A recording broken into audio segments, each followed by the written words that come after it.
نبی پاک صلی اللہ تعالیٰ علیہ وسلم نا مسجد شریف میں آئے نماز پڑھانے۔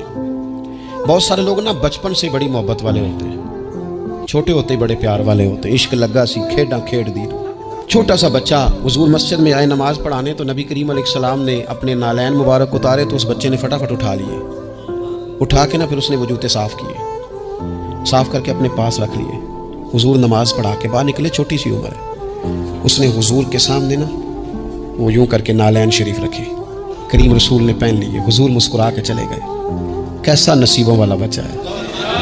اگلی صبح پھر حضور نماز کے لیے آئے تو اس نے اسی طرح محبوب نے جوتے اتارے تو اس نے اٹھا لیے، پھر حضور کے جوتوں کو صاف کیا، پھر اپنے پاس سنبھال لیے۔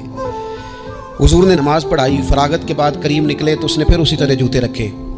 تیسرا دن ہوا، وہ یوں سامنے کھڑا ہے، حضور نے یوں مسکرا کے دیکھا، کریم نے دیکھا، محبوب نے جوتے اتارے، اس نے تھامے، صاف کیے، اپنے پاس رکھ لیے۔ حضور تکمیل نماز پر باہر نکلے، جوتے اس نے سامنے رکھے۔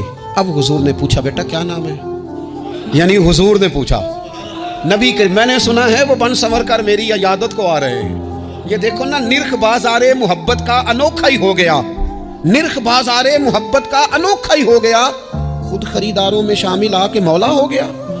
یعنی حضور نے خود حال پوچھ لیا، نبی کریم نے حال پوچھا کیا نام ہے؟ اس نے کہا فلاں نام۔ باپ کا کیا نام ہے؟ حضور فلاں بن فلاں۔ کس قبیلے سے ہو؟ یا رسول اللہ فلانے قبیلے سے۔ فرمایا تمہیں کس نے کہا میرے جوتے اٹھاؤ، صاف کرو، پاس رکھو، جب نکلوں تو دو؟ عرض کرنے لگے حضور کسی نے بھی نہیں کہا، میرا دل کرتا ہے۔ یا رسول اللہ میرا دل کرتا ہے، مجھے کسی نے بھی نہیں کہا۔ محبوب کریم نے نا وہیں کھڑے کھڑے دوبارہ رخ پھیرا مسجد کی جانب، کعبے کی جانب منہ کر کے حضور فرمانے لگے اے اللہ، یہ تجھے راضی کرنا چاہتا ہے، تو بھی اس سے راضی ہو جا۔ اے اللہ جیسے یہ میری خوشی چاہتا ہے تو بھی اسے خوش کر دے۔